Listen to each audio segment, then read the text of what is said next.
जो आदमी साहब पागल जिसको लग गया कि मेरे को कुछ चाहिए, आपको उसको देना होगा। ब्रह्मांड ना बोल ही नहीं सकती। अगर आदमी अपनी औकात पे अड़ जाए, औकात पे उतर जाए, उसको हर चीज मिलती है। सवाल यह है कि आप कैसे लोग के साथ काम कर रहे हैं, क्या किस माइंडसेट में काम कर रहे हैं। देखिए, दो माइंडसेट होता है। एक, मैं ट्राई करके देखता हूं, हो गया तो ठीक, नहीं तो कोई बात नहीं। ये है गरीबों का माइंडसेट।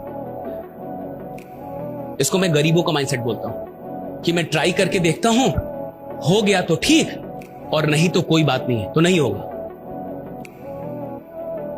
और एक होता है चैंपियंस का माइंडसेट कि भैया मैं इधर ट्राई करने नहीं आया, मैं इधर रूल करने आया हूं। एक दिन दुनिया को मेरा नाम जानना होगा, राइट। जितनी मेहनत करनी पड़ेगी करूंगा, लेकिन अगर खेल में उतरा हूं तो खेल बदलने वालों में मेरा नाम शुमार होगा, राइट। इस आदमी ने खेल बदल। ये अलग माइंडसेट। ये माइंडसेट में शक नहीं है कि मुझसे होगा या ये शक